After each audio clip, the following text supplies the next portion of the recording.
But so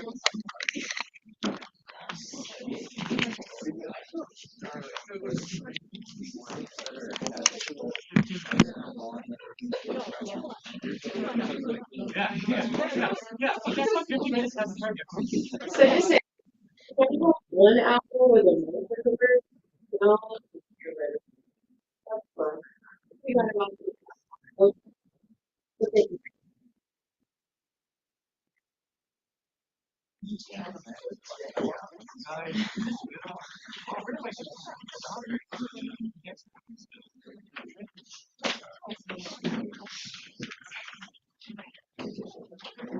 We're good to go then? Yes.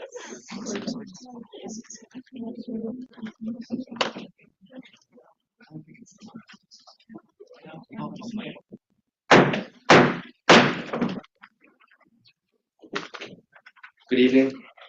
It is my honor to call to order the 24th session of the 54th Senate of ASCSU. Thank you all for being patient with the technology issues that we had, but I think we got that all situated now. To begin, please stand and join me in the Pledge of Allegiance. I pledge allegiance To the Constitution of the States of America and to the republic for which it stands, one nation, under God, indivisible, with liberty and justice for all. We'll now move into the CSU Land Acknowledgement Statement.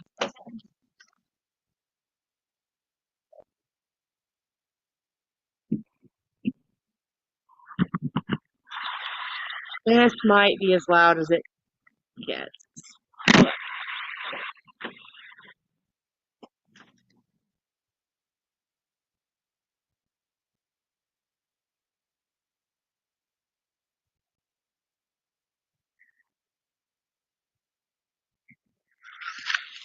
Colorado and we're on.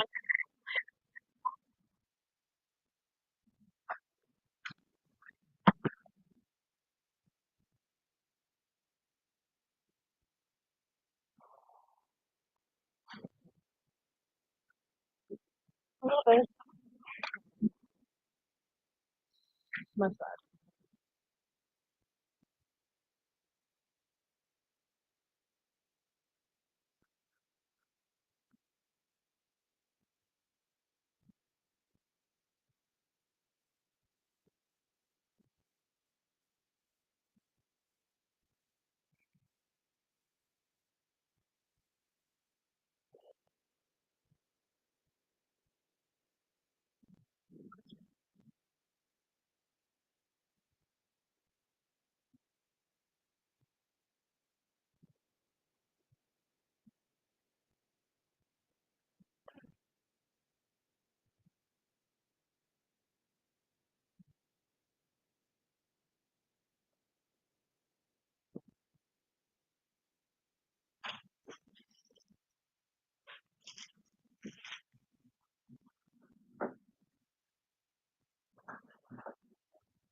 We'll now move into the swearing in of new senators and associate senators. Do we have anybody who needs to be sworn in tonight?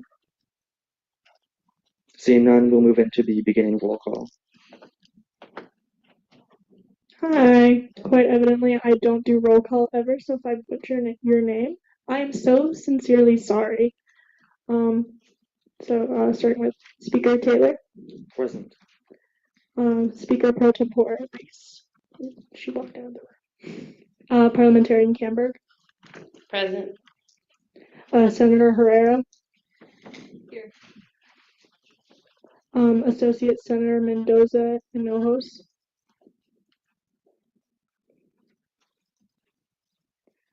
Senator Melchior.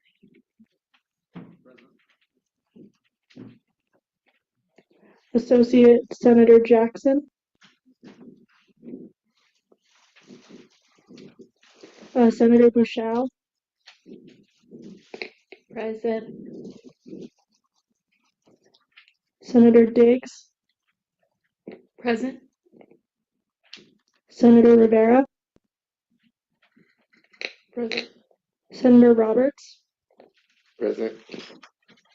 Chair Snyder, Present. Senator Tomas Surratt, Present. Senator Tapia Rodriguez, Present. Senator Falbo, Present. Associate Senator Toth, Present. Senator Ziamati,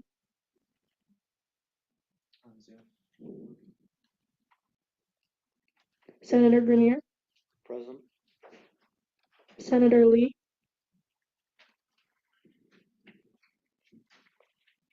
Senator Joden, Present. Associate Senator Quesada Stoner, Present. Chair Myers, Present. Senator Leggett, Associate Senator Lucero, Associate Senator Brannock, Senator Rivera, Present. Senator Alvarez,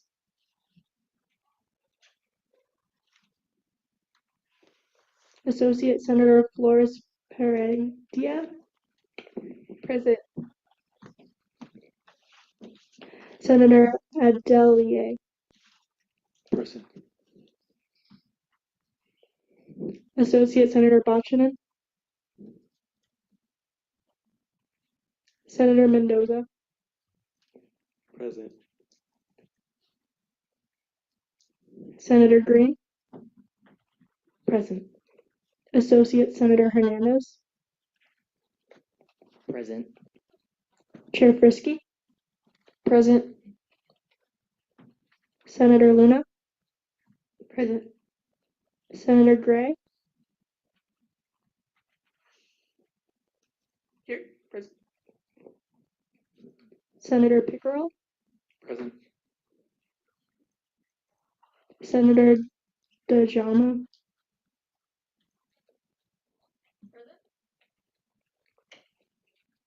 Senator Jeffries, Associate Senator Group, Present. Associate Senator Harris, present. Chair McLaughlin, Present. that's it. If you didn't hear your name, what's the thing? If you didn't hear their name, Come back The- up. Come back come to the front at the end.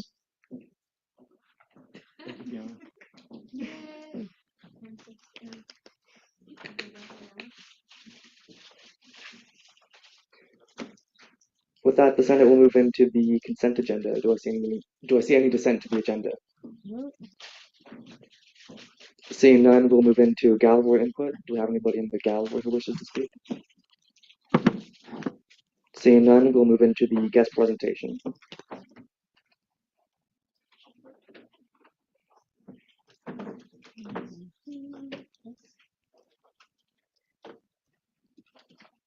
Yeah.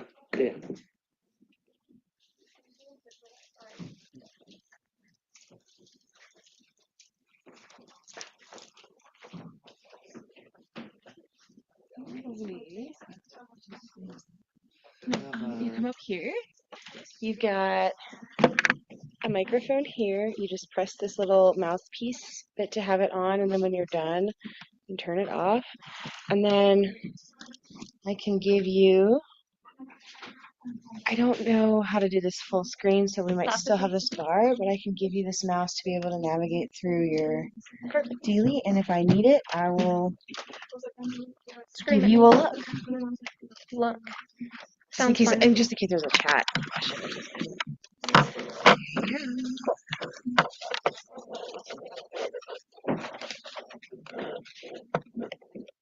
Cool. Thank you guys so much for having us tonight. Sorry. It's really exciting to be here with you all. I've heard so much about the ASCSU Senate, so it's really fun to be here. My name is Aubrey Woodard. I work for NMDP, formerly Be the Match. I've worked with them since November, but I got involved in 2021 and started volunteering with them. So I've been volunteering with them since 2021, and then got the opportunity to come on staff in November. So I kind of got involved after my mom battled non-Hodgkin's lymphoma my junior and senior year of high school. And after 3 different kinds of chemo, multiple rounds of radiation, her doctors determined that her only chance at remission from that non-Hodgkin's lymphoma was a stem cell transplant. So she received that towards the end of my senior year of high school, which was also the beginning of COVID. So we just went from that into COVID, and then I went off to college and got involved with NMDP because I loved what they were doing. And that's how I am here today. So NMDP, just a general overview for you guys. It's the National Marrow Donor Program. It's a registry of about 9 million people who have said yes to donating stem cells or bone marrow for patients with a blood cancer or a blood disease.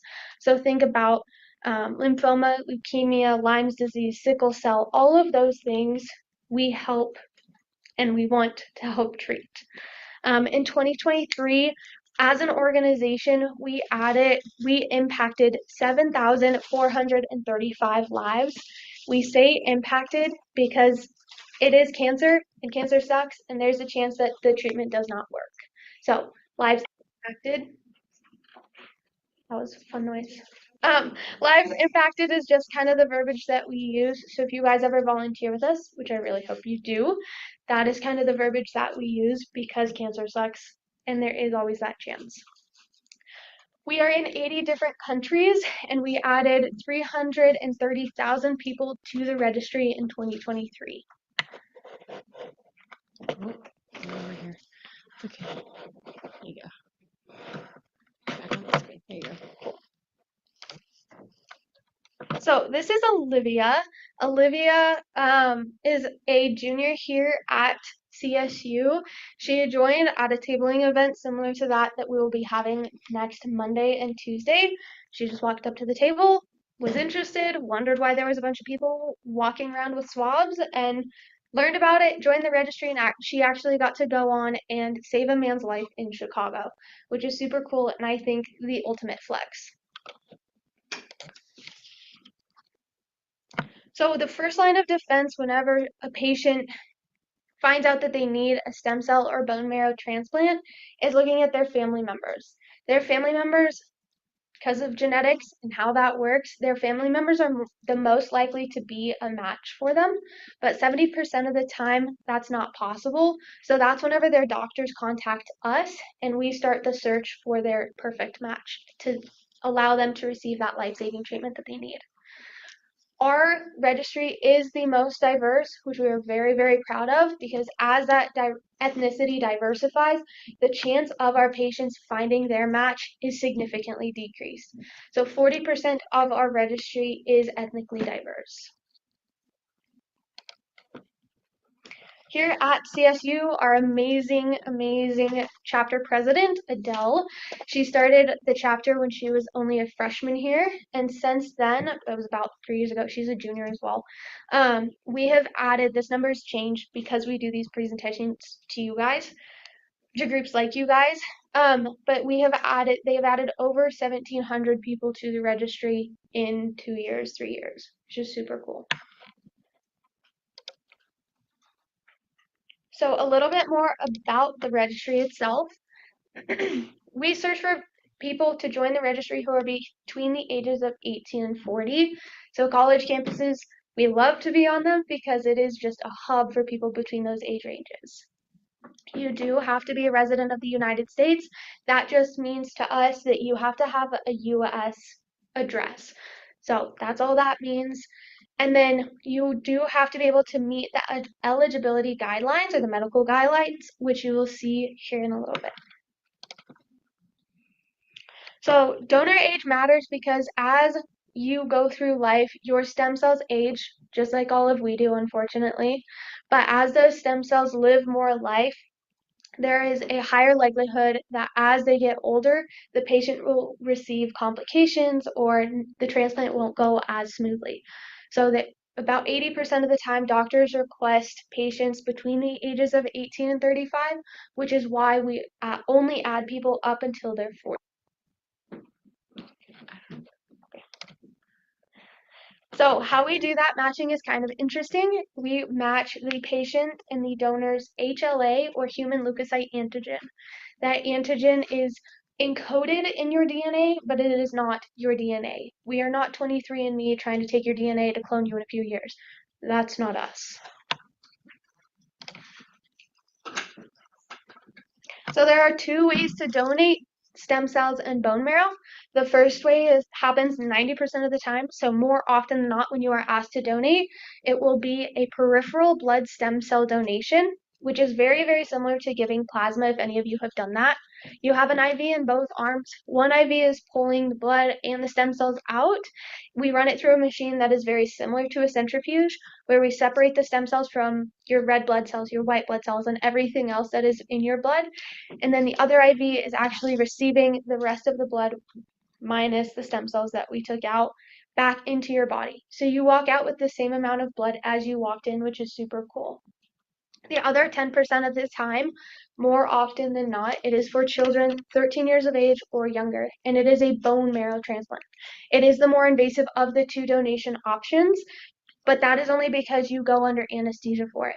So if you guys put your hands on your hips, right about where your thumbs hit on your back is where the bone marrow would be taken from.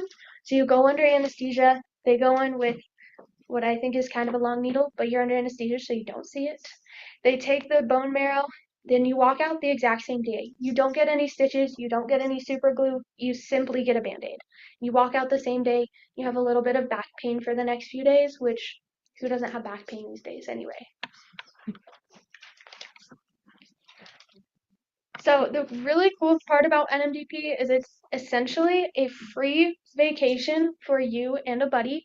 That buddy can be a friend, a roommate, a classmate, a spouse, anybody that you want to go with you to do the donation. We will cover all expenses from flight, hotel, any food that you guys eat while you're there, down to if you guys are plant people and you have plants that you want us to water or to have somebody water while you're gone, we will pay for that. We don't want you guys to spend a single cent while you're saving a life. I want to pause here. I've been talking for a very long time. So I would like to introduce you guys to my other friend, Olivia, who is going to tell you guys a little bit about her story. Hi. Sorry. I'm not the Olivia that was in the slideshow. I'm a different Olivia. But I will be a freshman at CSU this fall. I'm from Berthoud, which is like 30 minutes south of here. And I had a bone marrow transplant last year. So I was just a completely normal teenager, very healthy, very into high school. I loved my sports, I loved my academics, and the day after prom, I woke up and I had a fever, and I just continued to get sicker and sicker and sicker. And the summer before my senior year, I was diagnosed with the super rare type of lymphoma. And so I started treatment down at Children's Hospital in Denver.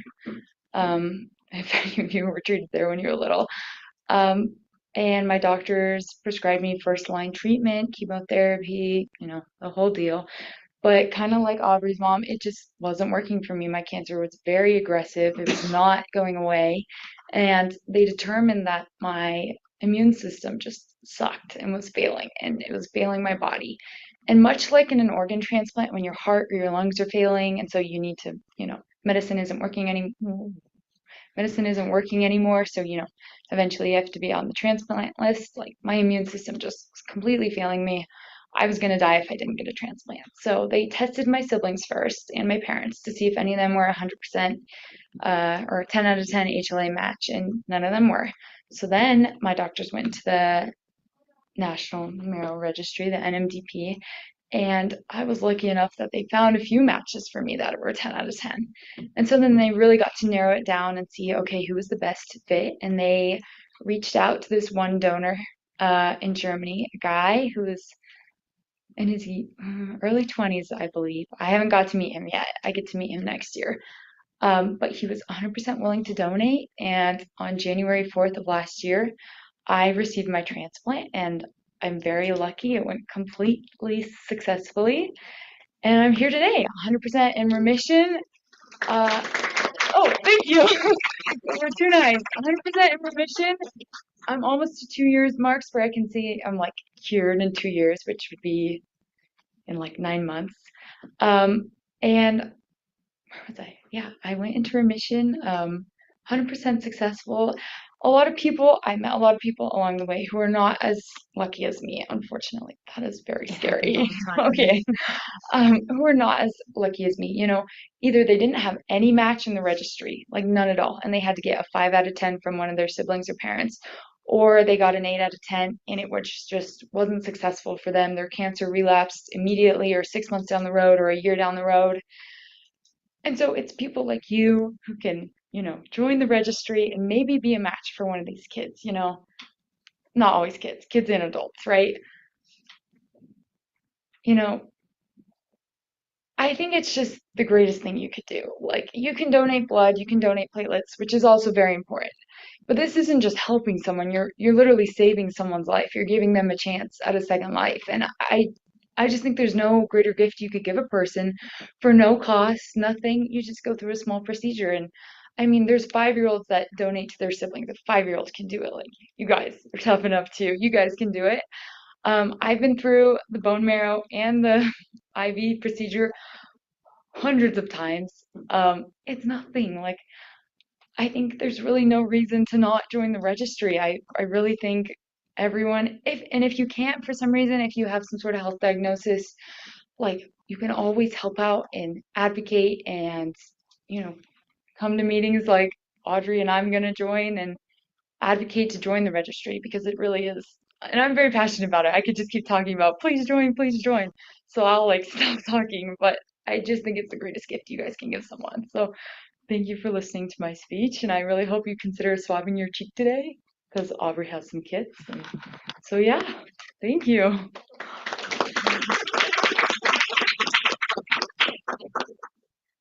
So, as she said, you could match with literally anybody anywhere, which is super cool. Like, her donor came from Germany. There's another student who's in our chapter here at CSU, like the NMDP chapter at CSU, who received her transplant from Switzerland. So your donor could come from anywhere, which is awesome, because like now you're part German, right? That's how that works. So that's pretty cool. Whenever you guys join the registry, you can't put stipulations on who or where you will donate. You just say, I will donate to anybody anywhere. If you were to say, like, I will only donate to a 17-year-old female who lives in Nebraska, I would look at you and probably laugh, because that's not how it works. You are saying yes to donating to anybody anywhere. So, like Olivia said, if you guys are interested, you guys can scan this QR code and it will give you the opportunity to join the registry here today, live and in person. And if you scan that, go ahead and raise your hand and I will come around with one of those swab kits for you guys. And then we will hang out for a little bit whenever we're done and collect those done swab kits. Sound good? Cool. I'll leave this up for a few more seconds so everybody can have the opportunity to scan.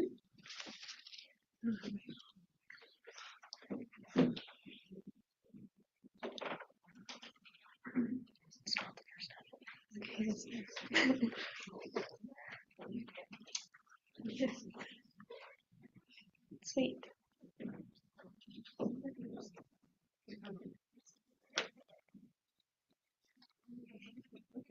All right, I'm gonna go on here. Maybe. Okay, so whenever you guys scan that QR code, whenever the page comes up, you're gonna scroll all the way down to the bottom of the page, and what you're gonna see is a page similar to this one right here in the lower left-hand corner that asks you to select if you are between 18 and 40 or if you are 41 or above. Choose the option that applies to you, and then it'll bring up some questions that have basic medical questions about it, like, do you have any sort of autoimmune disease or anything like that? Have you received a transplant? Anything like that. If it doesn't stop you there, then you guys can continue on and you guys are eligible to join the registry. From there, it'll ask for some basic email, address, phone number, that sort of thing. Once you get to the part that looks like this middle picture, it has a picture of a blue camera. That's when you guys will need one of my kits. So raise your hand and I'll bring them to you guys then. Once you scan this, you'll hit yes, you are swabbing live and in person here today. You will hit submit and it'll pop up a fun little screen that's like, it's time to swab. I think there should be confetti on that screen, but there's not, so you can imagine it. And then whenever you swab, what you're going to do is in your kit, you're going to have two like Q-tips basically. You're just going to go on the inside of your mouth for 10 seconds on your cheeks, up and down all around for about 10 seconds, whatever you think is 10 seconds. Then you can go ahead and hit I swabbed, and you will come to this page here. It'll ask you to create a password and create an account. That account and that password saves the contact information that you guys just put in so that if you are a match for one of our searching patients, we know how and where to contact you. The only other thing after that is you will receive a text within 24 to 48 hours. You have to respond to that text. Otherwise, you will not be added to the registry. So make sure you guys are watching for that text if you're filling out the QR code right now and you swab your cheeks today. If you guys decide to volunteer with us, which I really hope you do, we have our largest event of the semester coming up next Monday and Tuesday. Monday, we will have 5 different tables around campus. We have over 200 volunteers signed up already, but we still need more. And then Tuesday, which is day 2, we will have 4 different tables around campus, and we have about 150 volunteers for that. Again, we always like the more the merrier. So if you guys are interested in volunteering with us, this is kind of an overview of what that will look like. We have 3 roles at the tables that we set up. One is the hype squad. So who are my extroverts? Woo! Great. Okay, we have one. Sweet. Yeah. So you guys, I would put you guys would probably gravitate more towards the hype squad. You guys are going to be the ones out with the sign. You guys are the ones who are always talking to the Uber drivers whenever you're in the car. You're not just sitting back there scared like I would be. Or if you are always in the books, you get straight A's, you're like super studious, tutors, that sort of thing, you guys would be the teaching team.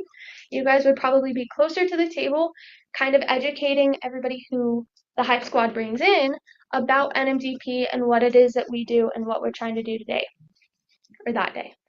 If you are like me and you like to live behind the table because you would rather just play a little part in talking to people, not necessarily very outgoing or extroverted, you would be the registration guide. You would be the person who's walking people through scanning the QR code, scrolling to the bottom of the page, clicking the age group that corresponds to them, and going through that process.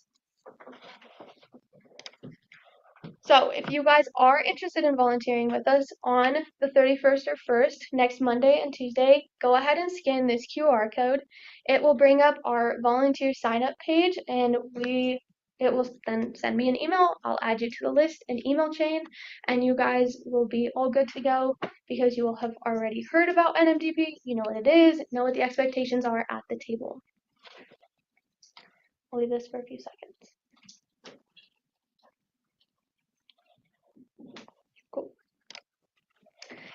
Last thing for you guys is this is a QR code that links to our GroupMe that Adele, our CSU chapter president, runs. Here she posts just every and all events that we do. So whenever we partner with ASCSU for the blood drives each month, she will post in there and just remind everybody that there's an event going on for you guys to either stop by and donate blood and or volunteer with us for whatever amount of time that you guys have available that day. So this is kind of just the catch-all, be-all GroupMe if you guys are interested in hearing more about NMDP and what we're doing around campus at any and all times of the semester. I'll leave that for a few seconds. And that's all that we have for you guys today. So if you guys need a swab kit, please raise your hand and I'll bring those around. Yeah. You need one. Okay, great. I think I Raise got, them high because I'm short. okay. I think that's where I'm at Yep. on this.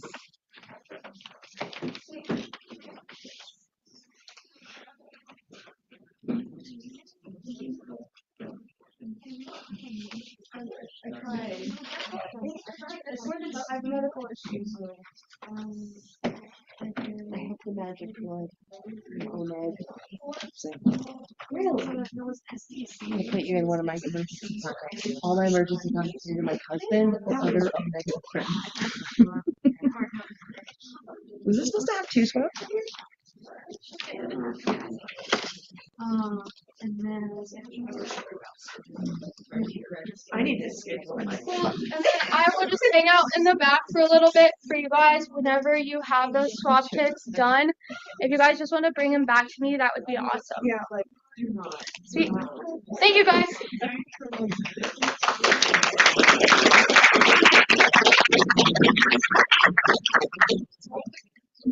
Thank you both. I have her phone. Oh yeah. So, or, That's okay. You can finish and then bring it to me. Just make sure you scan.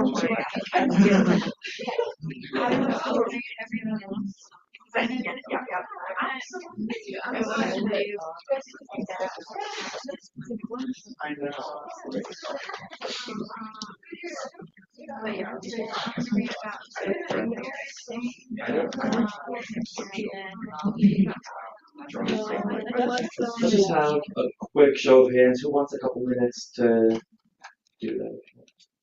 Okay, we'll wait a few minutes.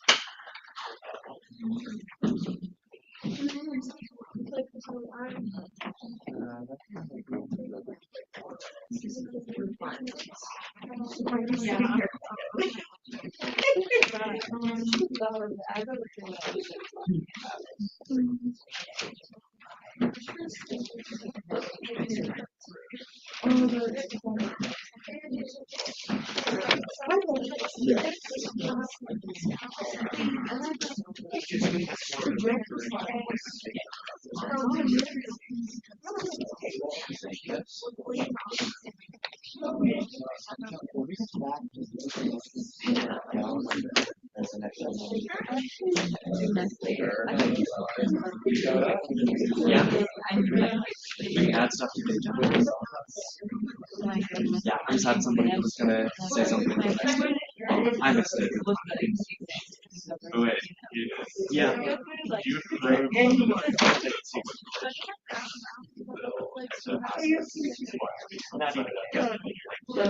yeah, I actually wanted to talk about that today.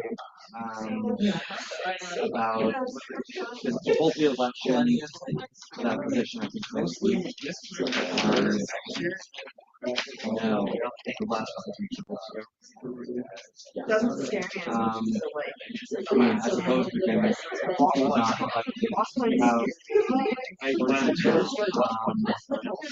I've not ever live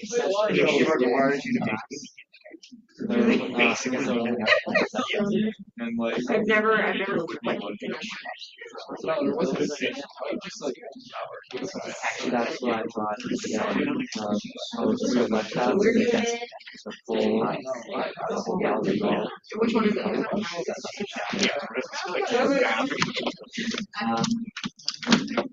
That's a discussion. Maybe we should just have it. Yeah, no, that's something that we don't bring up this week. Yeah.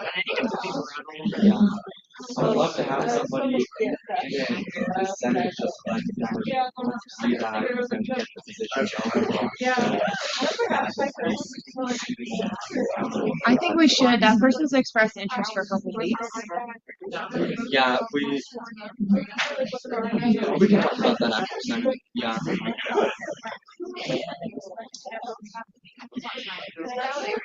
Yeah, but I think to have somebody today who wants to. Yeah. Messy situation.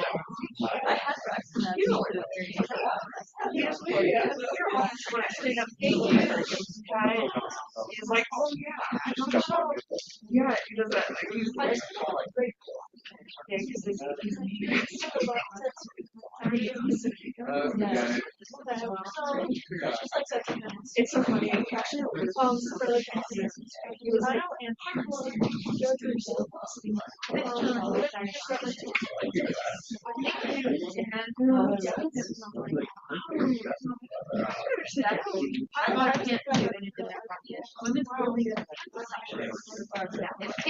You, it was, yeah. It's a joke. It's like, yeah. I'm trying to explain it. Find out. Find out.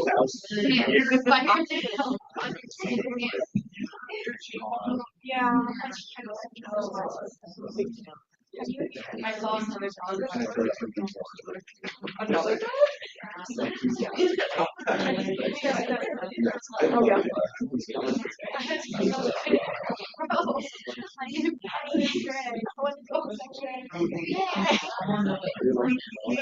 No, he's supposed to be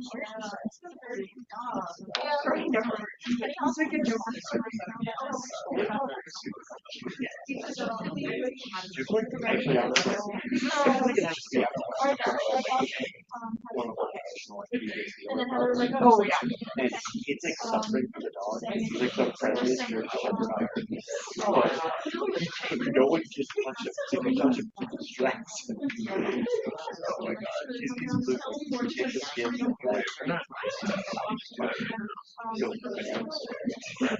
so the dog Well, technically, yeah. Dude, I love doing so if I can have a dog, that should be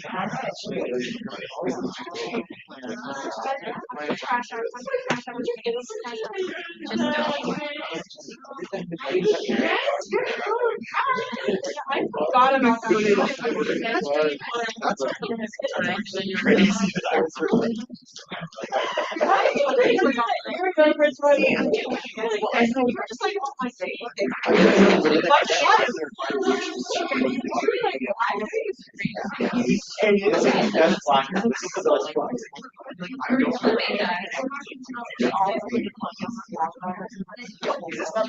You don't fucking right. I remember. Why? There was something that I'm sure you like talking assistant. I can find it.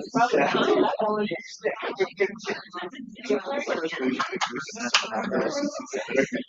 Oh,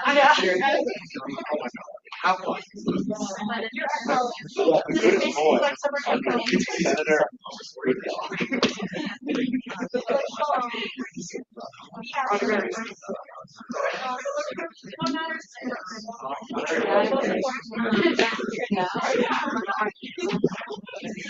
Cool. Has this been enough time that people can do all of the things that they wanted to?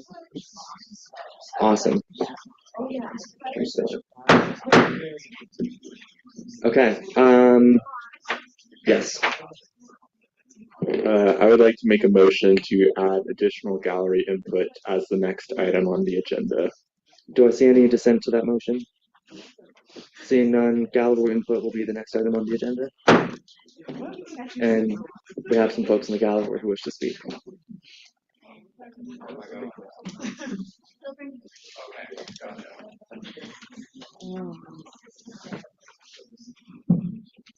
You have a total of 5 minutes.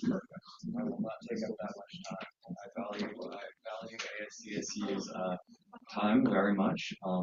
Hello, my name is Michael May. I'm the co-chair of CSU's Young Democratic Socialists in America, and I'm a senior in the political science program, soon to be a master's student. But I am here today mostly to speak about Lex 5417 and ASCSU's passing of this very crucial bill. At this point, when CRCs are under attack by the Trump administration and federal overstep, we must do everything in our power, ASCSU and students, very big overlap there, must do everything that we can to protect these representative seats that essentially represent the most vulnerable student populations, marginalized student groups. We must ensure that these things are not removed by any kind of federal overstep. So today I urge you all to pass Lex 5419 or 7, excuse me. And there's also another resolution.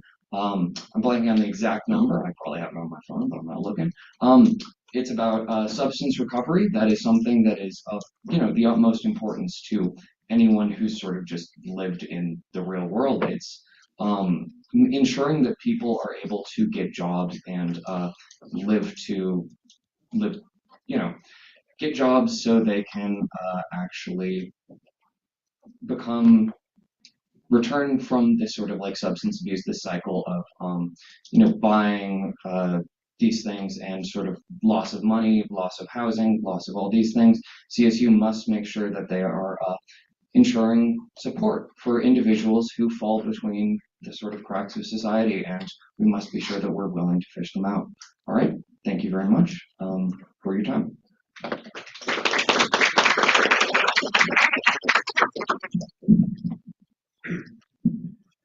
Hi, my name is Jonas Anderson. I am a student here at CSU, and I am a biomedical sciences major with a concentration in microbiology. And I'm here to talk today about the bill that Michael's talking about, the at-large student representative council, because I believe that is incredibly important for protecting our cultural resource centers, and especially protecting the power of our cultural resource senators, because that is the lifeblood here at CSU, is these underrepresented communities, and it is so important that we protect them, and that's why I've come out today to talk about that. And I wanted to, thank you so much for your time and letting me speak. Thank you.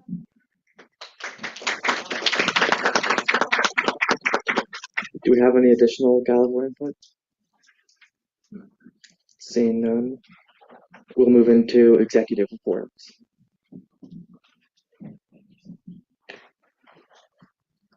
Do we have anyone in exec? Okay, seeing none, we'll move on to judicial reports. Hello, I'm Associate Senator Daniel. Point of personal privilege, could you please use a microphone for our accessibility guidelines?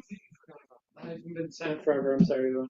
Hello, I am Associate Justice Daniel Scott Perez. I just used Senator earlier, I'm not sure why. I was here for the first, when I was a freshman. Nothing really to report of significant note. We are going to be working with exec to Know Your Rights Week. Judicial will be bringing in contacts we have with immigration law firms to better educate students about what their immigration rights are, if that's applicable. We're hoping to include some workers' rights immigration, because our workers' rights, law firms to talk about that, because a lot of students work, and I feel like a lot of students don't understand and maybe are taken advantage of with not knowing certain rights, like mandatory breaks, such of the matter. So judicial finds that very important for that students know what legal rights they're entitled to, and I think that's anything of note. Morgan Wright, my boss, the Chief Justice, may have something else to report, but that's what a humble little associate justice has to report. So. Did we miss exec reports? Yeah, you can just do that now. It's okay. Okay, can I do it? Sorry, guys. Okay. Hello, okay. Hello, everybody. I feel like it has actually been weeks, so I'm so sorry that I've not been here.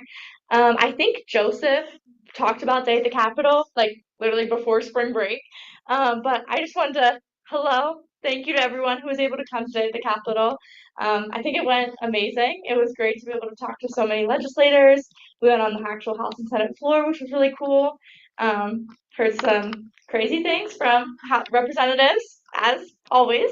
But anyways, it was a great experience. So I appreciate everybody that was able to come. I hope we can continue to do this. And in the future, because of so much interest in my transition report to the person who gets my position next year, I'm going to highlight how involved people were, and hopefully we can get more budget and we're able to bring even more students. So thank you all for that. My other update is, as you know, I've talked a couple times, I think, about the Joint Budget Committee, which makes the budget for the state of Colorado and specifically impacts higher ed.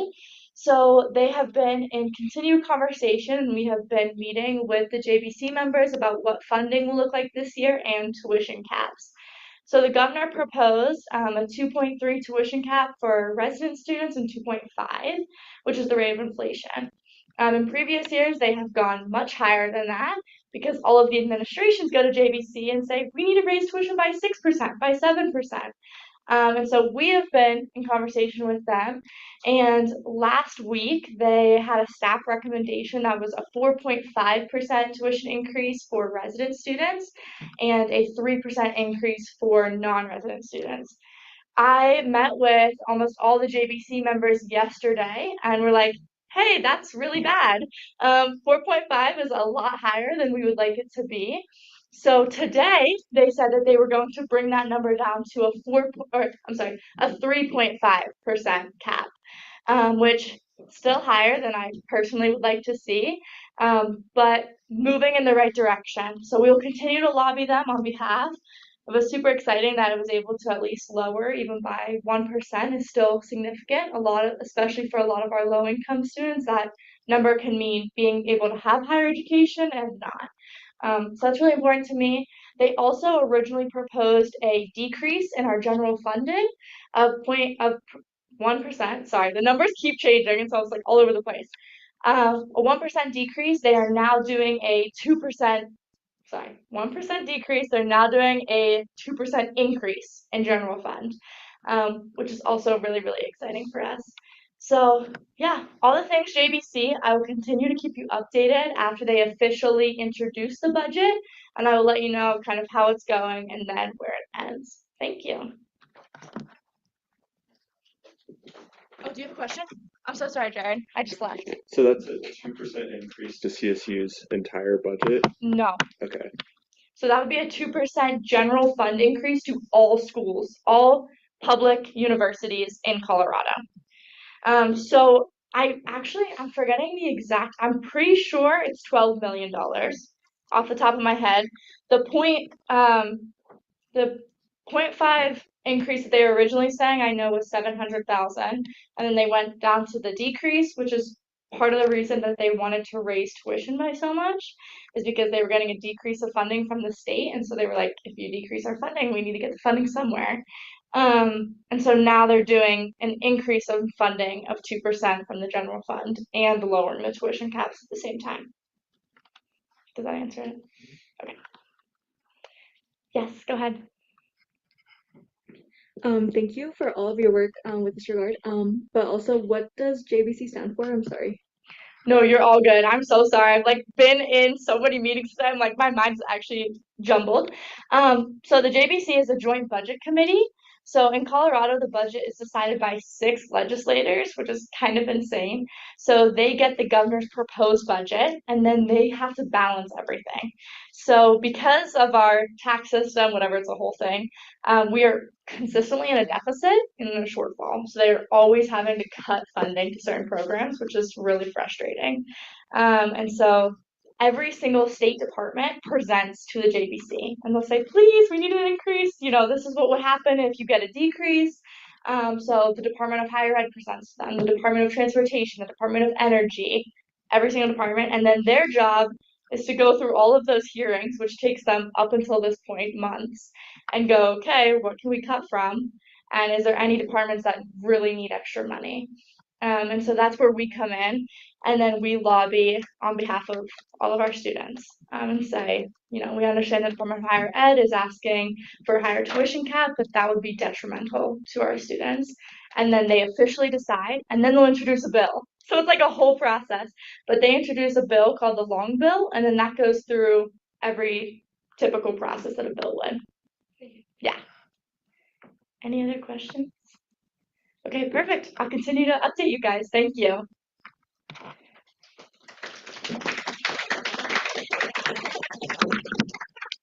Hey y'all, Braxton Dean, student body VP, if we haven't met yet. 2 quick updates for you. One, a piece of legislation that we've been closely supporting, House Bill 1090, just passed. I'm excited to say just passed through the Senate on third reading. Ava has been doing incredible work on that, putting in many, many hours. Y'all just gave her a round of applause, so I won't ask for another, but you can give her.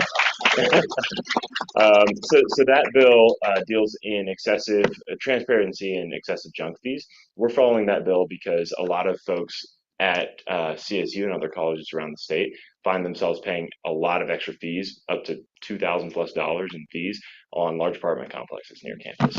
So that will all be rolled into the price of advertised rent now if the governor signs that bill. So we'll keep pushing that forward. Second update for y'all, SFRB is almost wrapped up. We have a few more presentations.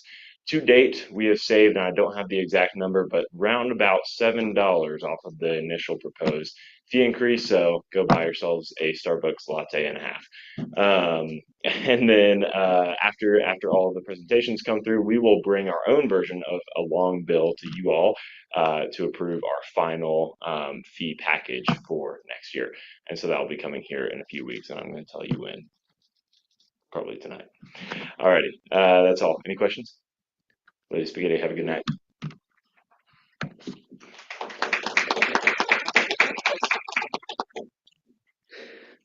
With that, we'll move into legislative reports, beginning with officers.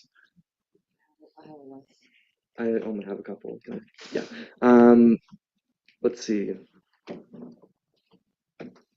Yep, my main one is that I will be confirming, I think tonight, when the last session of the Senate is going to be. We only have a couple weeks left, so if you want to have legislation passed, get that sent in as soon as possible.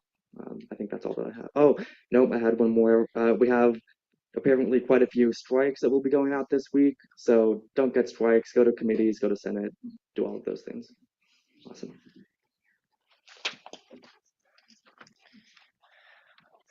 Oh, buddy, I got a lot of stuff for y'all. I was a busy beaver over spring break. First things first, I know we struggled with technology in a different way tonight, but I did fix the file issue with this computer. Actually, a huge shout out go to Elisa. The front desk was actually having the same issue when the network switched over from using the U drives to the OneDrive and Microsoft products. So literally a click of a setting fixed that. We can open files now. Yay! The next one is the Constitution. It was sent out in the weekly email, the edits version, so you can see what changes. If you download and open it, you can see the track changes of like the content that has changed.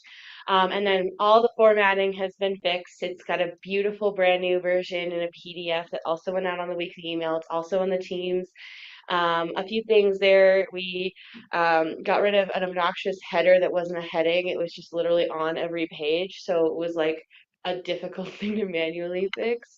And then my favorite thing about, and then a number of other things, but the best part about it is that the menu, the table of contents, is clickable. So you can click and go straight to a point in the Constitution. And because of the other formatting things, now going forward, edits being made will be able to be made quickly and efficiently, and we have our beautiful new version. I wanted to let y'all know that I have gotten feedback from the feedback form that is really, really helpful and super amazing. So thank you. And for those who didn't catch that announcement when it was first made, that if you have feedback for me that you don't necessarily want to make in person, I have a form that you can put in feedback that is anonymous if you so choose on our office door. So with that, one of the things that did come through that I want to address has to do with parliamentary procedure, and that's the only reason why I'm bringing it up. If you ever have, I guess I should say, we will have a parliamentary procedure training soon. We did have a mix-up on our dates for guest speakers, so we'll either be doing it next week or the week after. I have not rescheduled with our conflict resolution center, who was supposed to be here. In a weird twist of a happy accident, we were double booked and then they couldn't make it, so it worked out perfectly to have our guest speaker tonight, and they will either be coming next week or the following week, and we'll do parliamentary procedure training one of those 2 dates. So one of the things that I know we have tons of new people that is part of parliamentary procedure is a point of personal privilege. And that is a thing you can do in parliamentary procedure that can interrupt what's going on. You can say point of personal privilege. I can't hear you. Can you speak up? Or point of personal privilege. Can you zoom in on what's happening on the screen? It's really meant to make sure that everyone has the ability to be present and participate in a meeting. So, like, the feedback that I had gotten was about moving around and doing things on the screen. And that can absolutely be something that's said in the moment, like, hey, personal privilege, point of personal privilege, it's distracting. Could you please stay stagnant while we're focusing on this legislation so that we can read the words on the screen? But we will go over parliamentary procedure in general really soon. I know that that's been something we should have been doing sooner, but the world was kind of falling apart, and we all had our hands full and our mental capacity at peak capacity. So we will get that done in the next 2 weeks. I also am looking for feedback on what our new template for bills should look like. Basically, when I was going through old legislation, I noticed that our old bill formats were really simple. So simple. Impossible to make mistakes when going through and making sure all the formatting is uniform. And it's one of my biggest regrets that once legislation is signed and it's literally a binding document that I couldn't fix little tiny formatting things later. So I'm looking for feedback on what you'd like to see or what you want to see gone from the current template, other than names, which we do have an Excel spreadsheet for who it gets sent to. I'm going to make one little update and move a name to a only if it pertains to section. But other than that, we've got a lot of excuse me, stuff in the works. And then one last thing, I know so many people are going to feel like this is a personal on them, but literally everyone does it, which is why I'm addressing it to everybody. When we're sending legislation in our official capacity, not just like, hey, look this over, it should be the file rather than a link, because the live link can then have edits be made in between movement to committees and such, and that ruins kind of the integrity of the process. Obviously, when you're just communicating with each other, do whatever you want. But when communicating like pieces of legislation from one to another, as far as like committee to committee or to us in general, we would appreciate the actual document.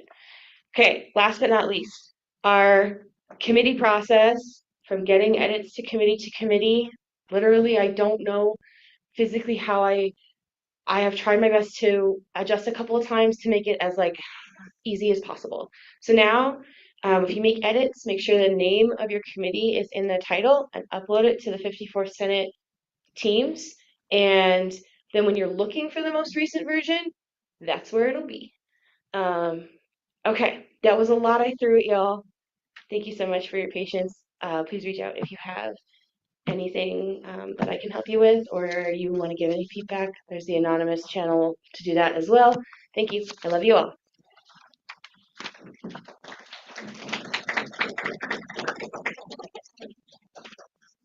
Howdy, Senate. Just a couple of things. First and foremost, I'm going to be putting a piece of legislation on the floor soon to help codify our onboarding process. So if you have any notes about what you would have wanted to see be better about onboarding this year, please contact me, email me, text me, all that fun stuff. Additionally, all of the onboarding emails should be sent out with a Calendly link for anyone who hasn't been onboarded yet. If for whatever reason you weren't given that email or sent that email, just let me know. I'll get you that email, but let's get you onboarded. Additionally, strikes. There are a plethora of second strikes that are going to have to be sent out tomorrow morning. Essentially what that's going to look like, because we haven't seen that yet within this session, there's going to be a facilitated meeting scheduled between yourself, myself, and our recruitment retention officer, Graham Kelly. It's not a scary thing. We just have to figure out the solution. Go to committee. Committee is cool. Chairs, raise your hand. See how cool those committee chairs are? Go to committee. Thank you, guys. With that, we'll move into committee and caucus reports. Chair McLaughlin. Budgetary met yesterday from 2 to 3 p.m. We endorsed and discharged Bill 5412 and Lex 5418, with minor edits for grammar. We also discussed the creation of an informational presentation about how the budget works, and that will go through some rounds of edits for correctness and will hopefully be presented to the entire Senate sometime in the next month or so. And we also discussed the creation of an ASCSU financial policy to consolidate and codify financial guidelines for all members of all branches. Thanks. I yield. Thank you. Chair Lutz. Hi everyone. Internal met the Friday before spring break, so it was a while ago. But we saw Bill 5412 and Resolution 5411. We made minor edits to both of those and discharged them. So yeah, committee meets Fridays 11 to 12 in the conference room. Also, Constitution Subcommittee, I had to cancel that on Monday because I have other jobs. And we'll see if it happens tomorrow. I have another thing. But next week, it should go back to normal. It's Mondays, 10 to 11, and Thursdays, 4 to 5. Yeah, reach out if you have any questions. I yield. Thank you. Chair Miller.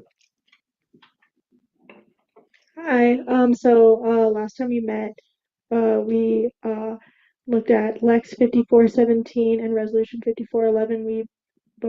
For both of those, we endorsed and passed those, or not passed, discharged those.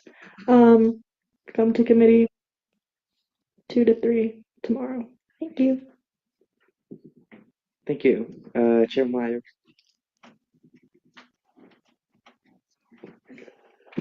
DEI met the Friday before spring break from 2 to 3 in the conference room as per usual.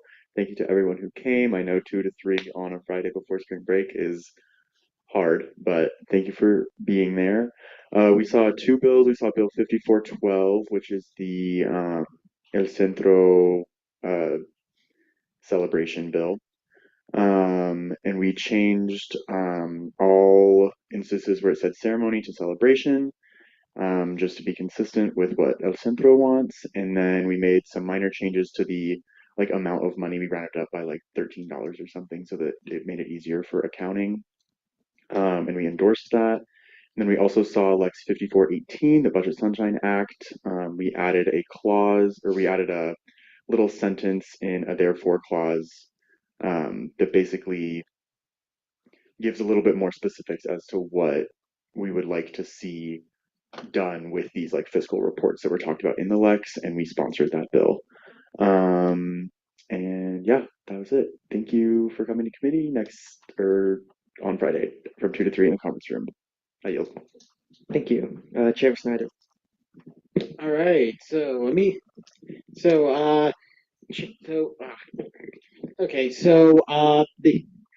Accessibility Caucus met from 3 to 4 before spring break, where we had our meeting with facilities to discuss ongoing accessibility projects such as the door buttons. And this week we will be having a debrief over that, as well as discussions on the information regarding the caucus report. We will also be discussing a potential statement regarding the implications of the recent executive order from Washington. If you would have, I highly invite you all to come to caucus from 3 to 4 this Friday. I yield. Thank you. And Chair Davis. Housing Caucus met on Monday, and we actually had a combined meeting with the Food Security Advisory Council, which is really cool because we worked on the affordability report, which I know it's been a long time since we looked at that. So if you don't know what that is, it's essentially a report that is compiling different resources and data points from a number of surveys sent out across DCU campus, as well as national surveys. We're looking at different types of affordability, so like food, housing, all of that, and we're compiling it into one big report that just looks at what does it actually look like to live in Fort Collins and to be able to afford to live in Fort Collins. So we looked at it again. We made a bunch of changes. I'll be making a ton of edits. And if you have any interest in looking at a super rough draft, let me know and I can send it to you once I've made a few more edits. And you can always come to Housing Caucus too. It's Mondays 11 to 12. Thank you. With that, we'll move into Senator and Associate Senator reforms. Senator Fleury. Hello, everyone. I am going to talk about the Trans Days of Visibility. On Saturday, March 29th, there will be a resource fair from 12 to 2 in Old Town Square, and also a rainbow skate from 6 to 9 at Rollerland. That one costs $15. On the 30th, there's going to be a march and protest at 12 p.m. in Old Town Square, and a fundraiser event 3 to 6 at Prism. And then on the 31st, a night of joy with Splash, P-Flag, and other local safe spaces. So that's all I have, but those would be cool if you came because trans people are cool. So thank you. I yield. Thank you. Senator Luna. Hi, I have a couple of things. Forgive me if someone already said this earlier. I did walk out earlier. But there will be a Know Your Rights training hosted by ASCSU, the Colorado Immigrants' Rights Coalition, and the Career Center as part of National Student Employment Week. Next Monday, April 14th. I think that's next Monday. From 5 to 6:30 p.m. in the University Ballroom with catering from the Career Center, which is super fun. Highly recommend you check that out. Just a reminder for the SEC side that all requests for final exams that will be utilizing the Accessible Testing Center must be submitted by Monday, April 14th by 4:45 p.m. and no late submissions will be accepted. So make sure you check your emails for more information on that. And then we had a accommodations pizza party today. Super fire. Highly recommend. If you're interested in the different activities and programs that the SDC puts on, to follow us on Instagram, CSU_SDC, for future programming information. And then I'm gonna hand it off to Jess for a little bit while I pass out these posters about Disability Accessibility Week, some student activities we're doing next week. Hi, friends. So March 31st to April 4th is Disability Accessibility Week, and we have a bunch of student activities. On Monday, we are getting to know the SDC from 12 to 2 p.m. in Tilt 121. And Tuesday, this is the AT tools for organization and time management with the ATRC. This is going to be from 2 to 3 p.m. till 105, and it's going to be virtual options as well. Wednesday is this wasn't a chapter in the parenting book, How to Support Your Child with Disability with ALDS. This is 1 to 2 p.m. until 105. Thursday is De-Stress with Dogs, with the Havoc Dogs with APAC and NAC as 1 to 2 p.m. in the LSC 372. And finally, Friday is the ACT Human Rights Film Festival, and we're going to be watching Life After. That's going to be at 7 p.m. at the Lyric, so we hope that you all come along and join us. Thank you. Chair McLaughlin. First, there's an article in the Collegian about the Cooperative Institute for Research of the Atmosphere, which is where I work, so y'all should all read that. It's pretty cool. Also, United Campus Workers will be having a general meeting tomorrow open to all people employed by the university. It'll be from 4 to 5 p.m. in LSC 324, so I encourage anyone that is a student worker to come to learn more about the union and ways you can improve your working conditions. I yield. Thank you. Chair Miller. Hi again. So I've been working on a resolution to increase awareness of emergency housing processes and procedures since like November, and we're finally putting like the finishing touches on it.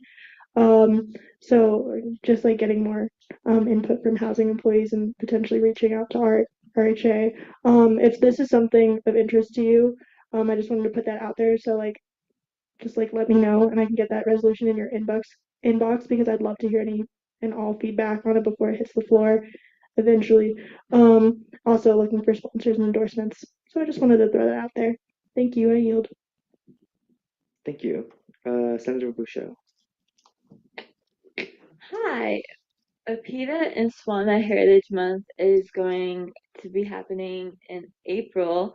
So we have a couple of events starting up. The first one we have end of this week, I think. Yes, this Friday, March 28th, there's going to be Eid Henna Night. It'll be in the APAC office, LSC 333, from 7:30 to 9 p.m. And then we have an event next Tuesday, April 1st, Healing Through Community.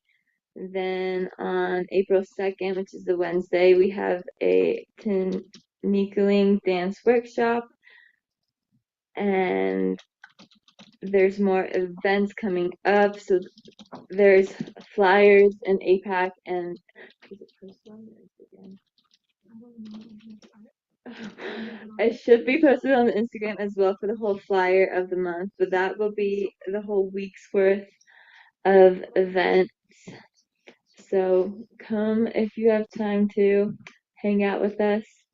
But I yield. Thank you. Senator Rivera.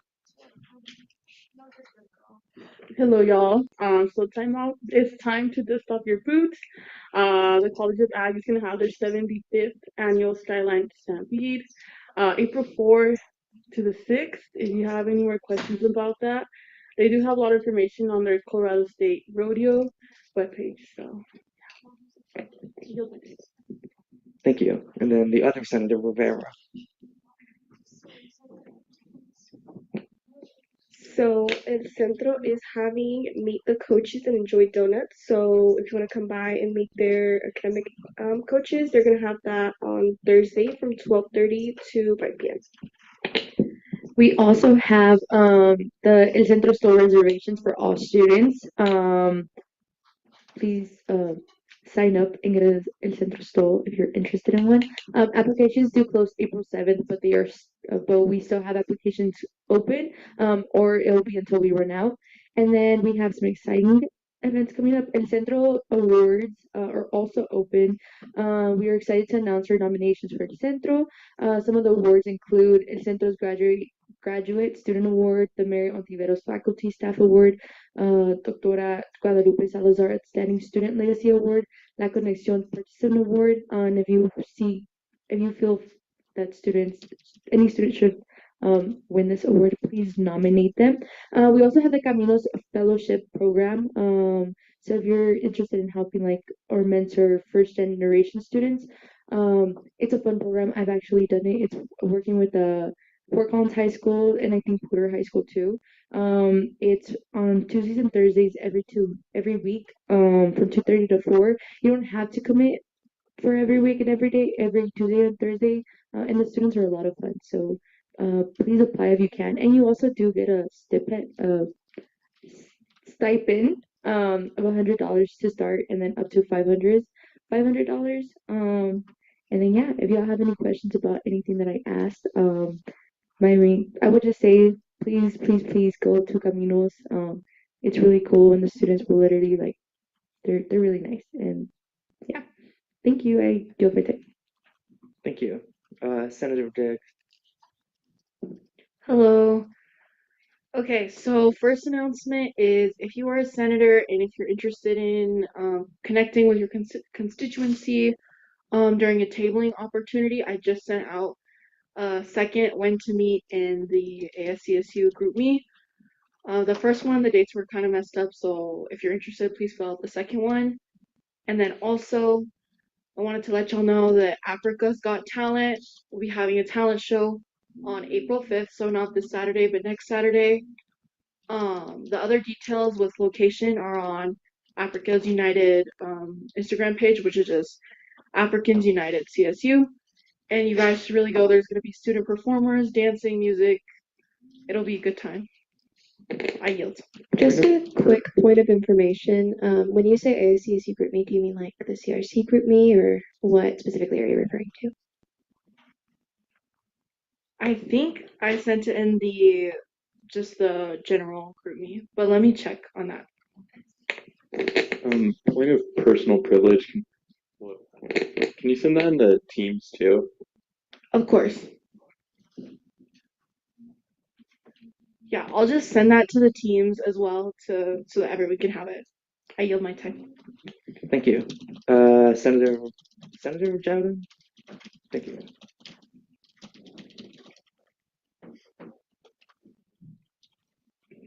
Okay. So I don't know if anyone's gonna go to this, but on March 27th and March 28th, the computer science is putting on their annual hackathon thing. I might be the only one that's really interested in that, but if you're planning on going, you can register on Handshake. March 27th is gonna be kind of like that info session. It's gonna be from 5:30 to 7 in the computer science building, room 130. And then actual hackathon where everything's going to be judged is March 28th to 29th from 5 to 8 in the Nancy Richardson Design Center. And then my last announcement, it doesn't really pertain to me being a senator or anything, but just a reminder, elections will be happening for like uh, all the positions that are open. So I just am encouraging everyone to engage with all the campaigns that are running. Be mindful and please vote. And please tell everyone you know to vote. Get everybody to vote. I want to see everyone going back and say, "Oh, are you gonna vote? You need to spread the word because we are ACSU." So I feel like on behalf of us, we should also be encouraging people to vote and be involved with our own student government here. And I'm doing tabling to encourage voting, so I'm gonna make a win to me too. But and then I'll send it out in the teams and on GroupMe also. But yeah, and if you have any questions about like, because I do sit on like elections committee too, like anything about that, you can contact me or like especially about the opportunities to encourage like voting because I'm gonna be doing stuff other than tabling. But yeah. Chair Davis. Hey, also echo what Farron said, go vote. But in terms of the Safe Center, we have a couple things going on. So we're wrapping up Women's History Month, meaning tomorrow we have our very last Bread and Roses event. So if you want a free lunch and discussion points, you should go. It's in LSC 300, which is the room that's like right above us from 12 to 1 p.m. So go get a free lunch. And also, we are still hiring on Handshake. So if you're interested in working for the Safe Center and being paid by them, you can still make that application. If you're not interested in working but still want to volunteer, summer VAT training is also open. So that would be a 40-hour week the week after, yeah, the week after school ends. So like the very week after finals week, and you would just learn how to be a confidential advocate for the victim assistance team hotline. So if you're interested in helping out with the Safe Center in a way that's not actually working for them, that's another really good opportunity. And then the last thing is we have partnered with ASCSU to do a tabling event in Old Town next Thursday, so a week from tomorrow. And it is just a harm reduction event, so we're handing out cut covers and drink spike tests to anyone in line at Ramband. So if you are interested in helping table, I am looking for anyone and everyone from ASCSU to help. I also talked to exec earlier today. So if you're interested, I will be sending out a sign up genius right after I'm done talking to sign up for that. So please, like if you plan on rambanding next Thursday, just come a little bit earlier and help hand out stuff, and then you can stay.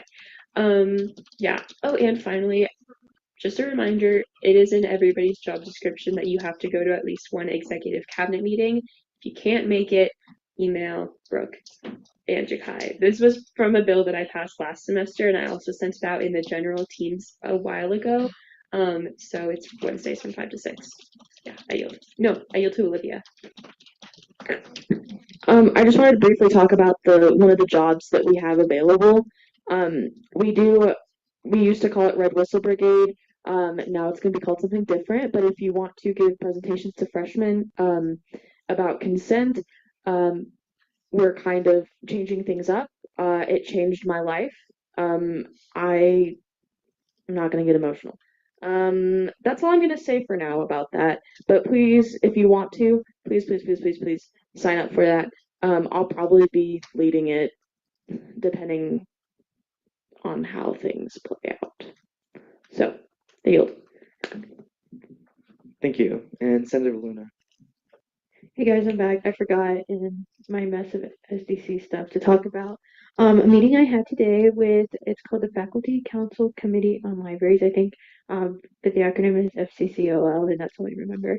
We were talking about a couple of different things, like how we use our library's resources, but something I think the space needs to hear a little bit more so about is how library funding is going to be affected in the coming future. Specifically as a result of a recent executive order entitled Continuing the Reduction of the Federal Bureaucracy, signed on March 14, 2025, so quite literally the week before spring break, which basically says, like, to the fullest extent by law, we're going to ax these levels of organizations and associations, and one of them was to institute a museum and library services. Personally, this is a subject that I'm really personally invested in. We were talking about it at FCCOL, but I just have a personal connection to it. If you have a personal connection to public libraries and things of the sorts, I'd highly recommend if we could connect a little.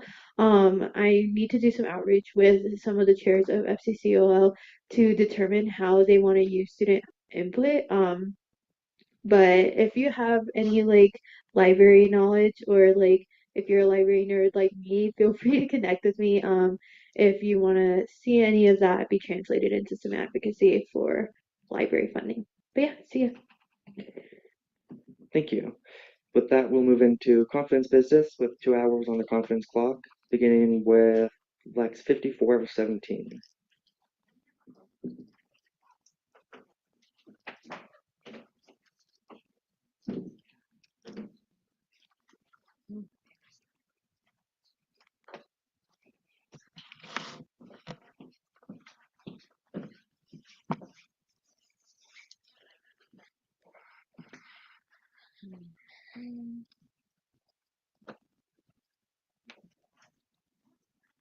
All right, we have Lex 5417, creation of the At-Large Representative Student Council. This Lex creates an at-large student representative council for delegates from dissolved constituencies, retaining their titles, serving under ASCSU oversight, and ensuring continued representation.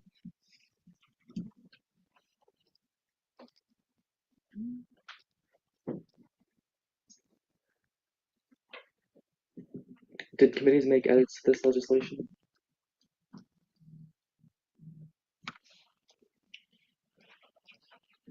I'm seeing a yes. Yeah. We endorsed it. I think that was it.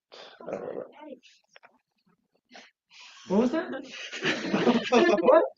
No, I'm sorry, I'm yelling at Rosie. Disappointing. Did any committees make any endorsement edits to this legislation? Okay, seeing none. I'm assuming the authors accept the. Yes, we accept support. Then we'll begin 10 minutes of discussion of the bill.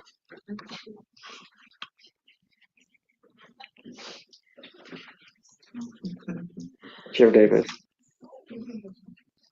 I personally am all for this. I've read over it a bunch of times. I see nothing wrong with it. I see no flaws, of course. So I would like to motion previous question. Do I see any dissent to that motion? Seeing none, we'll move into voting on this. Senator Falba. Motion to have this approved with unanimous consent. Do I see any dissent to that motion?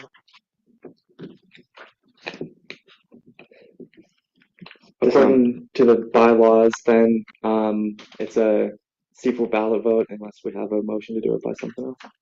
Senator Luna. Motion by placard? To vote by placard. Yeah, to vote by placard. Do I see any dissent to a motion to hold the vote on this legislation by a placard vote? Okay, seeing none, we'll do that. All those in favor of passing Lex 5417, please raise your placards. Keep them up.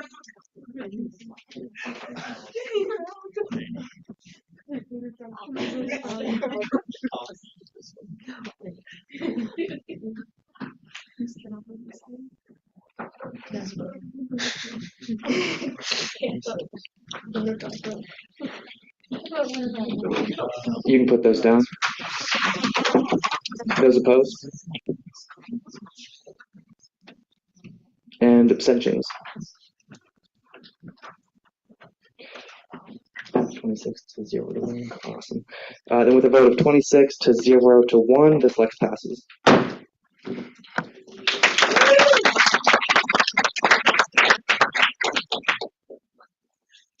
And now we will move into resolution 5411.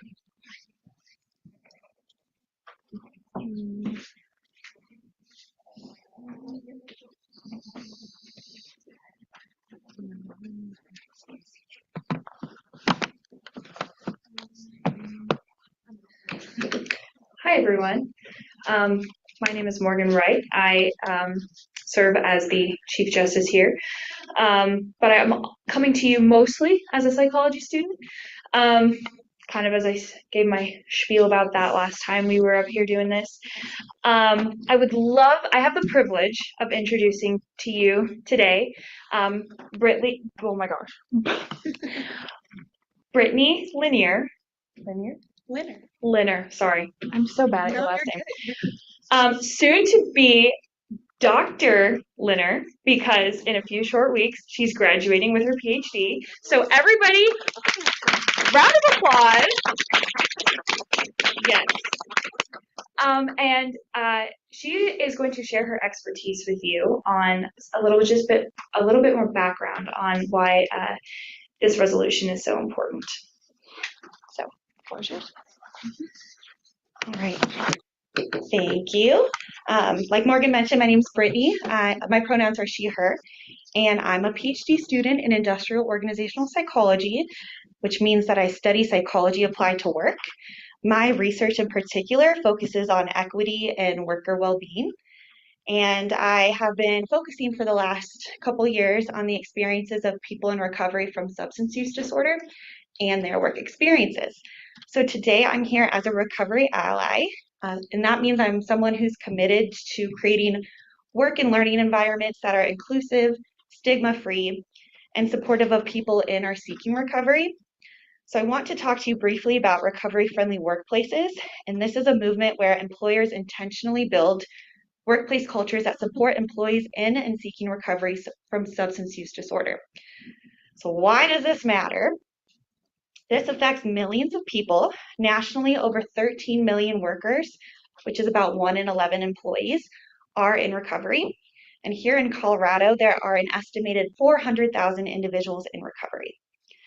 So for these folks, employment isn't just a paycheck, it's a lifeline. It provides structure, identity, social support, and purpose.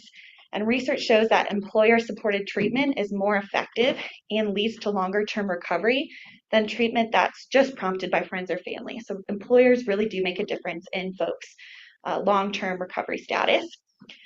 And recovery-friendly workplaces, or RFWs, don't benefit just individuals. They make smart business sense.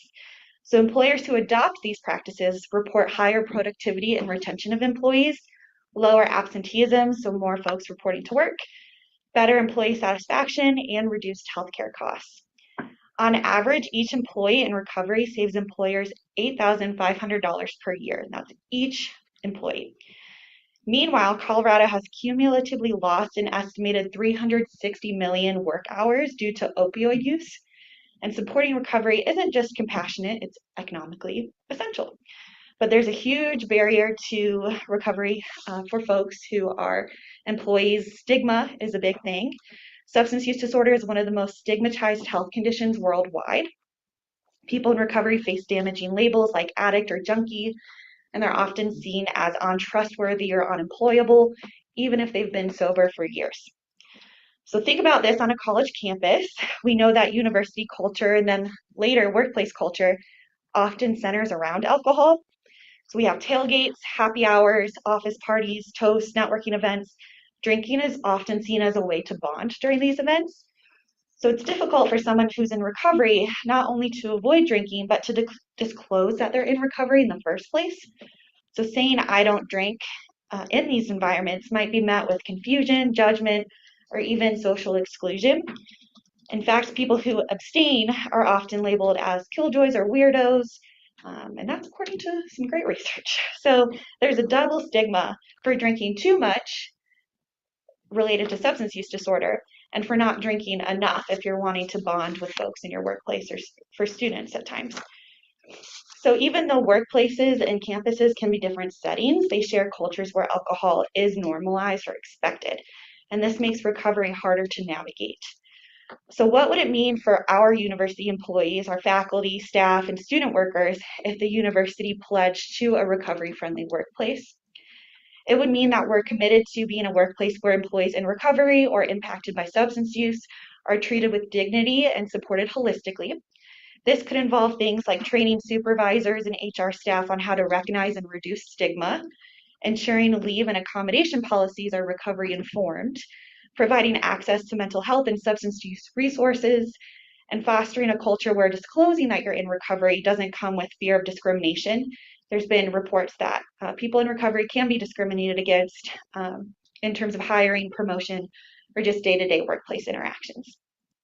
So by pledging to be a recovery-friendly workplace, we send a clear message that recovery is not only accepted, but respected, and that we value the well-being and long-term success of every member of our workforce here at Colorado State.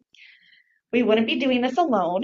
In June 2024, Governor Polis signed Senate Bill 24048, investing nearly $1.5 million over 4 years in the Colorado School of Public Health to develop a voluntary employer certification program that helps workplaces implement recovery-friendly practices. Colorado is now one of more than 30 states with these initiatives, recognizing that supporting recovery is not just a public health issue, but a workforce and economic development priority.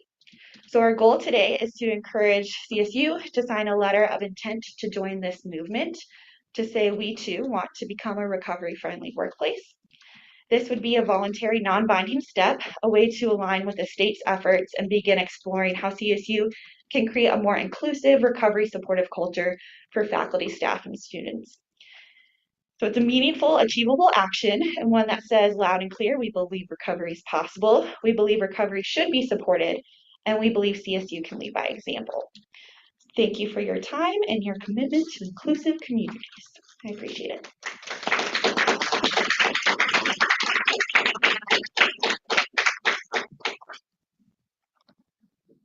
Okay, just a really quick heads up. We made a little mistake, but we have a guest, so we want to be respectful of your time for being here. It's on its second read, so we wouldn't have necessarily done a presentation on this legislation this time around. So just a heads up, that's how we'll do it going forward. So to formally introduce Resolution 5411, calling upon the University Policy Office to sign the CRFW Letter of Intent, making CSU a recovery-friendly workplace.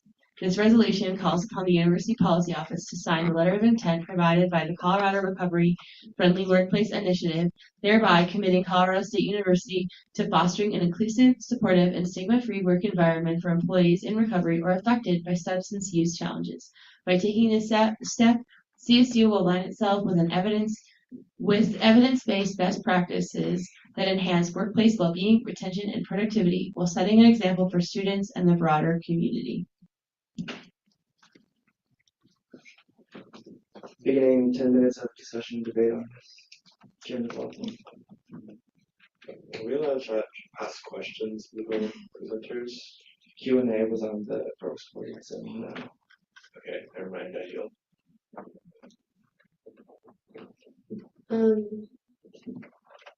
Point of information, is it possible for senators to motion for a period of Q&A as there's been more information presented? Yeah, I would entertain a motion to open. Okay, then I'll motion for a 5-minute period of Q&A. Do I see any dissent to that? Okay, then we'll open 5 minutes of Q&A on this. Okay, first, I have a quick question for Brittany. Have you defended yet? No, I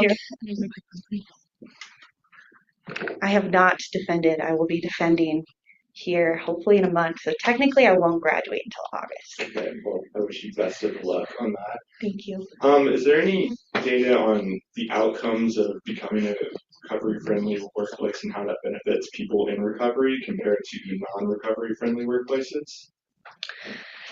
There's not a whole lot of data yet. I think practice is ahead of research in this space, but I have written a white paper, shameless plug, that's been published about recovery-friendly workplaces, and some of the outcomes associated with recovery-friendly workplaces for folks in recovery, again, is employer-supported treatment tends to support folks being in recovery longer term and reducing that recurrence of use.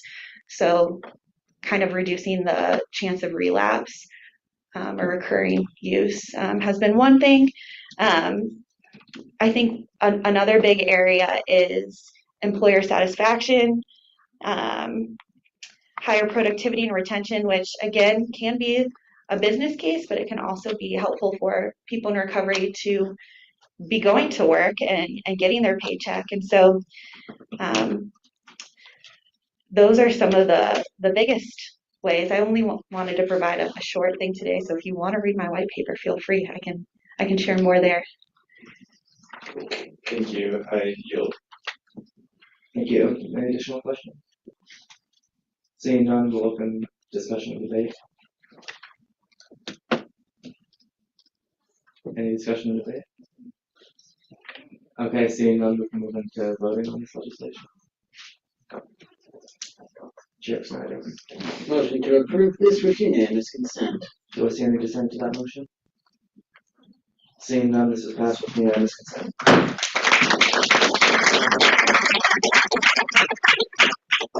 Thank you everyone for your time tonight, and I hope you have a wonderful rest of your meeting. And with that, we'll move into new business with Flex 54 and 19.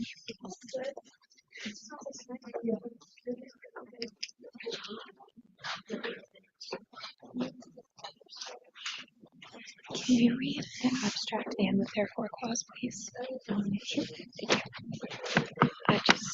going to do a lot of talking. So.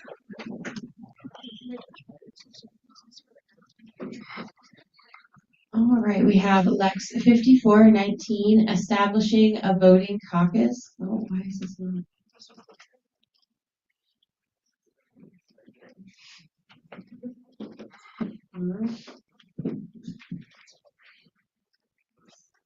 Oh, we did it over there. Okay. Establishing a voting caucus. This bill aims to establish a voting caucus under Article 6 of the Constitution. And there's been a request to read the therefore clauses, which It's just one. Just the one. Okay. Therefore, be hereby enacted that subsection 605 be added to. Is it Article 4 or Article 6? Oh my goodness, it's Article 6. Okay, no worries. Be added to Article 6 in the ASCSU Constitution stating Section 605, a voting caucus. A voting caucus shall take the form of a normal caucus, which shall be given the ability to appoint 2 senators and 4 associate senators to represent their interests and needs in the Senate body. These senators will be appointed by the caucus as a whole. This process will take place on the first official meeting of the caucus. The appointed senators and associate senators will be sworn in by a justice of the Supreme Court or by the Speaker of the Senate. This voting caucus will represent the needs, interests, goals, etc. of a specific constituency outlined in the initial application and bylaws of said voting caucus. Voting caucuses will have their own bylaws.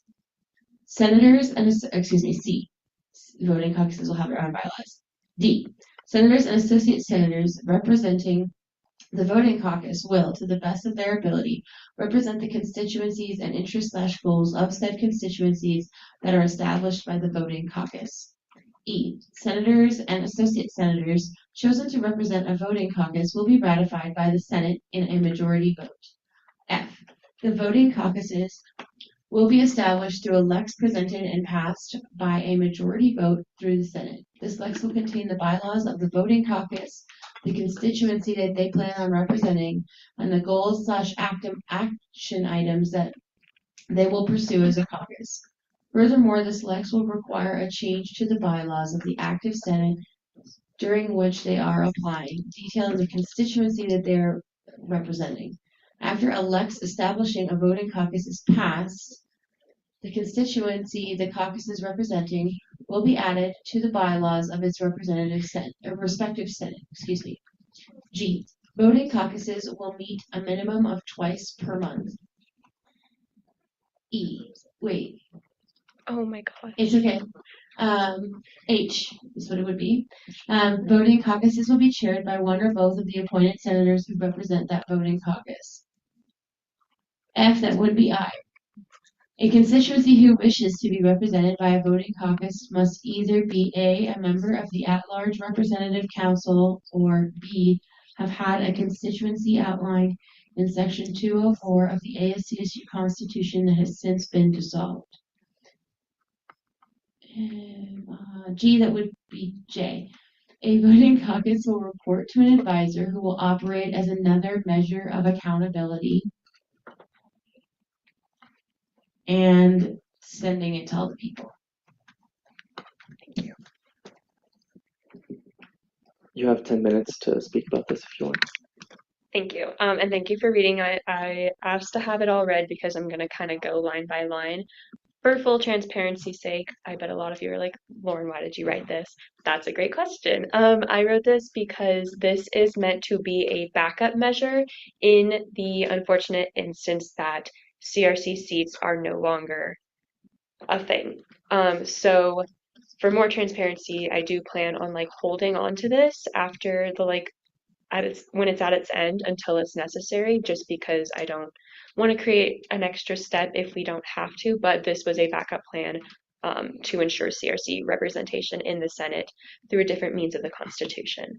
So, about that, this is essentially the way that I could most see the power that CRCs have in the Senate remain the same.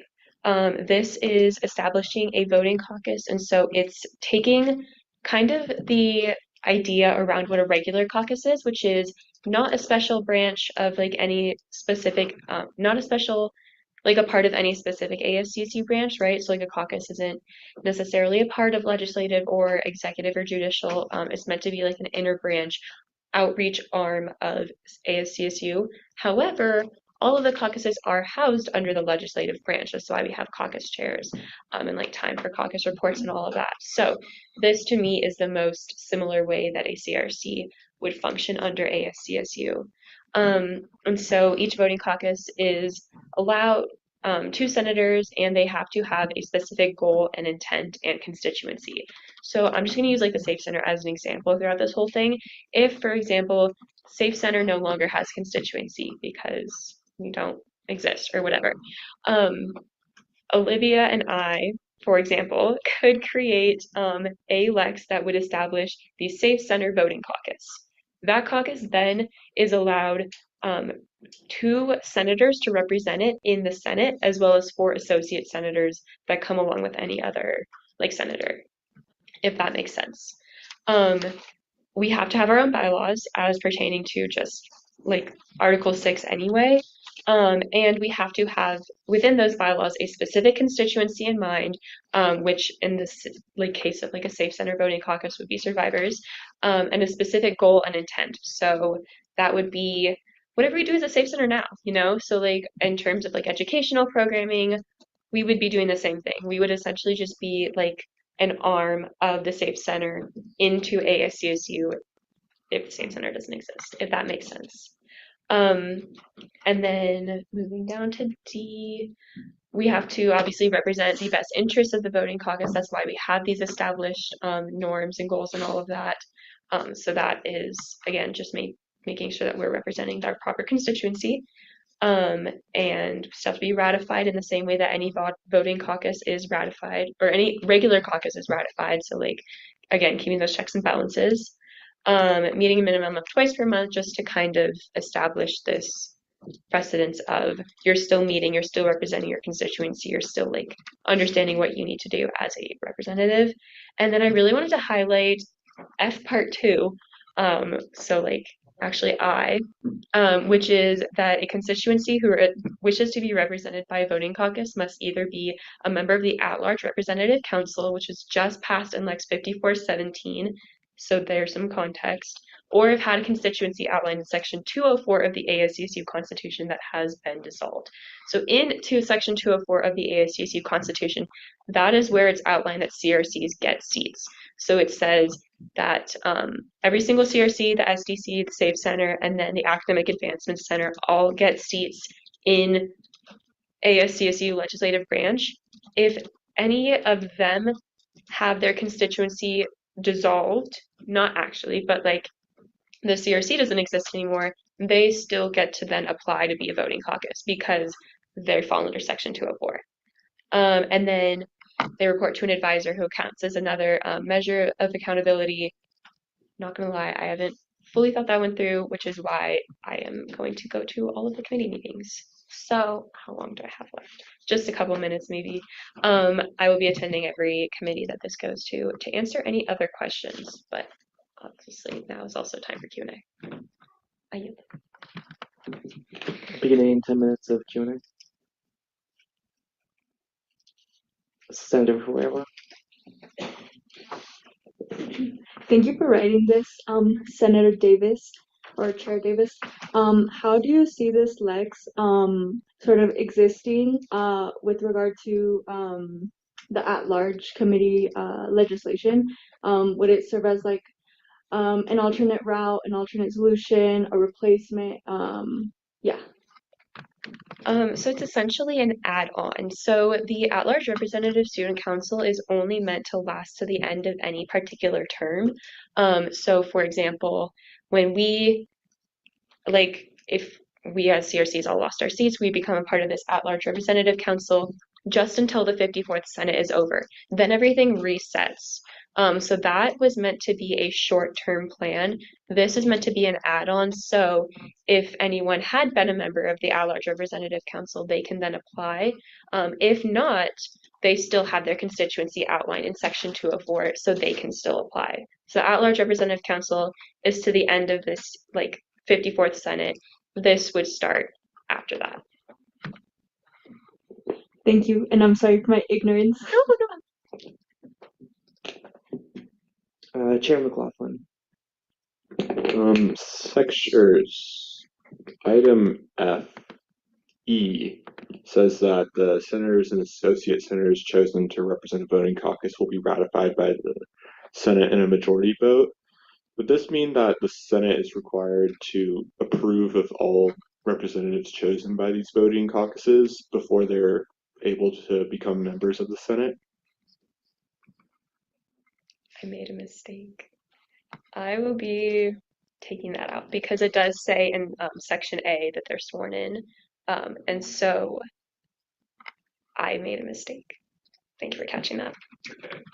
And my second question is with item F, this Lex. Does this mean that a constitutional amendment is required to create a caucus, or can you elaborate on that?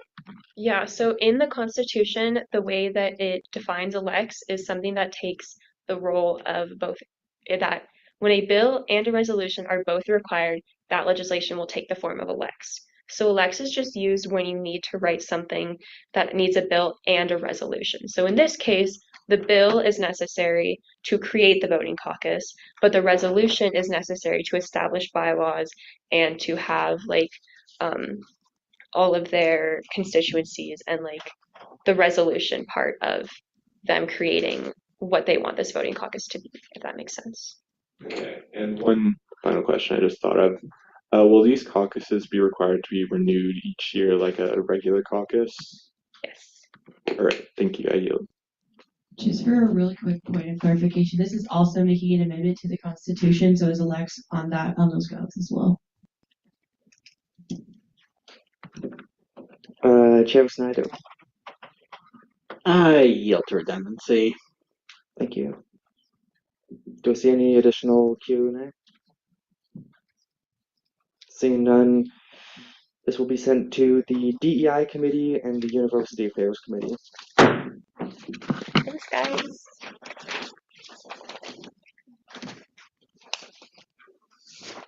And with that, we'll move into ending roll call. Chair Snyder. Motion to use beginning roll call as ending roll call, and then anyone who came in after roll call goes to the front and just signs in. Seeing no dissent to that, we'll do that. This meeting is adjourned. Thank you all.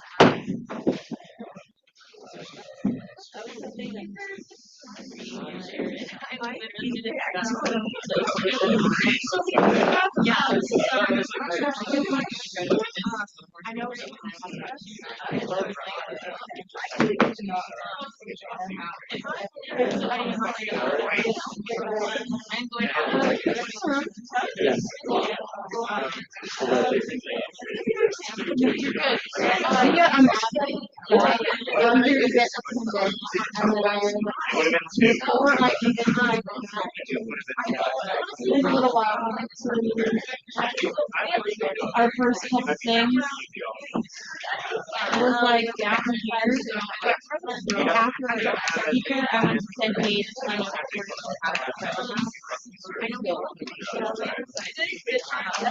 So I don't know if she wants to but I will have that conversation. Oh, it's okay. You're good. How's it going? Good. How are you? Oh, I was just gonna tell you, I came in like a bit late, so I was wondering if you could go down. The attendance section. Okay, return your I'm Alondra Mendoza.